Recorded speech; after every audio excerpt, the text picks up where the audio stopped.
Okay, hopefully after the last 3 chapters, you're an expert now on exponents and different exponent laws, rules, not laws, rules. This next chapter is going to be about scientific notation. I think you've probably been introduced to that, but mostly you've done it where you write it in words or you write it in standard form. But this is scientific notation, where you're going to do 2 times 10 to the 6. So it's using exponents from the last couple of days. Or if you're doing it with hundredths, like below 1, like the number 1 would be 1 times 10 to the 0, and so on and so forth. But this one is going to be 5 times 10 to the negative 3rd, because we're bringing it back 3 times. So you can see there, you're always going to have it as a whole number or a whole 1-digit number or a decimal, a 1-digit number with a decimal. So it's always going to be a ones place and then decimals after that. And then you have to figure out how many times you're skipping. You just count it, how many times you move it over to get to that ones place. To get if you're moving the decimal over to the ones place. So you move it, the decimal starts right here. We don't write it, but we know the decimal starts right there. And then you go 1, 2, 3, 4, 5, 6, 7 to get it between the 4 and the 2. And we moved it 7 times, so it's 4.259 times 7, 10 to the 7th. Or this one, we're going to move it right to the first number, not zeros. So it starts here, we go 1, 2, can't see it, 1, 2, 3, 4, 5 times, and it's the negative 5 because we moved it back 5 times. Same thing here. Well, now we're going to be doing it the opposite. They want you to do it in standard form. So we would just move the decimal over 6 times. 1, 2, 3, 4, 5, 6. We're going to add 2 more zeros on the end, and it looks like that.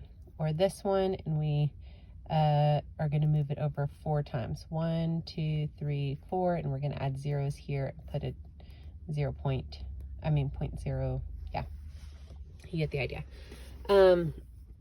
This one, we're going to, which one is greater?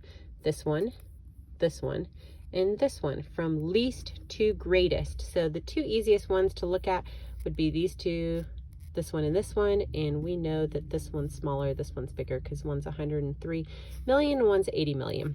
Then this one, though, we want to go ahead and write that one in standard form, or you could write all 3 in scientific notation. Either way. So they did it by writing all 3 in scientific notation. So this one's 1.034 times 10 to the 8th. So we know that this one's greater than this one, even though they're the same 10 to the 8th, but one is greater than 7. So you start by looking if the exponent's bigger. This is 8.076 times 10 to the 7th. That 8 is bigger than the 1 or the 7, but the exponent is smaller, so it's actually going to be a smaller number. 80 million versus 103 million. This one is 780 million is going to be that one. So we can see the smallest is going to be 80 million, then 103 million, and then 780 million. These examples, we're evaluating the expression, and then you're going to write your answer in scientific notation. So you're going to multiply these and multiply those. Well, we can, because we're multiplying 4 things, you can actually rearrange them. So if you rearrange them and put it 10 to the 2nd times 10 to the 6th, well, now we know we can add. It's now 10 to the 8th. And then we can just multiply those 2, which is a much easier number to do, times 10 to the 8th. And now we can write it in regular notation, well, or not.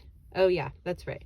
We're going to keep it in scientific notation, but we can't have 14.45 times 10 to the 8th, so we have to move the decimal over and add one more right there.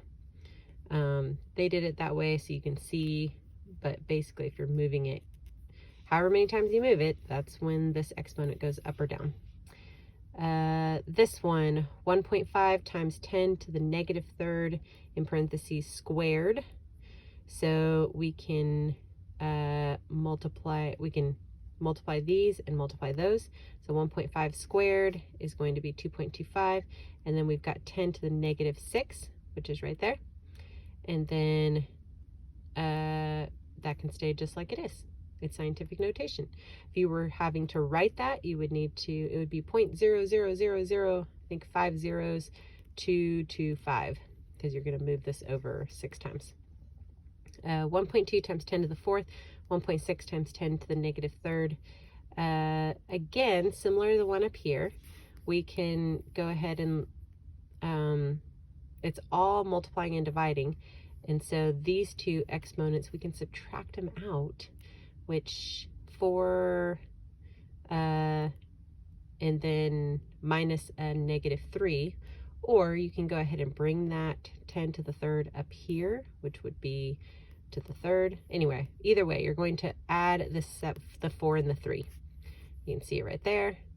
And then 1.2 divided by 1.6 is going to be 0.75, and you're going to multiply it times 10 to the 7th, which is, but that's not clear scientific notation because it's 0.75.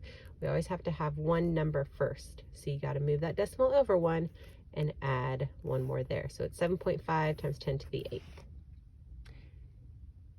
Sorry, times 10 to the 6th. We're moving the decimal back, moving it over, and so we are going to, I'm getting confused on this one. Sorry. Yes. So here, when we move the decimal to the left, you add. When you move the decimal to the right, you subtract. So this time we're moving the decimal to the right, and so we're going to subtract.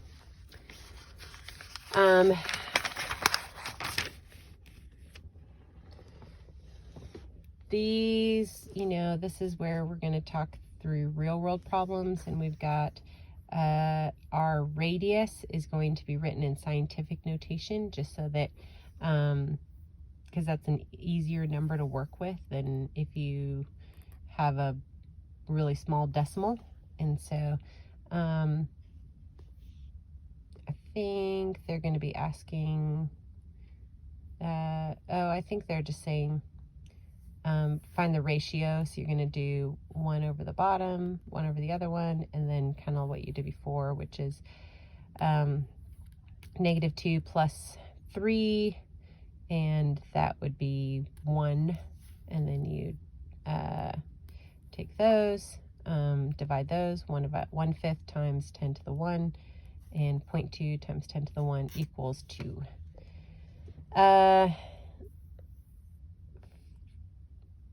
If you're doing the area, we should know the area of each one is pi r squared. So r in this case, but if we're doing ratio, the pi's can go ahead and cross out. So we got the first r squared over the second r squared, and I'm not sure why. Oh, because we know the ratio here is 2, now it's 2 squared is 4. Otherwise, you could also put in the numbers there once more, but we just did that work in the first one, so that's why. Okay, I think that is it, so good luck.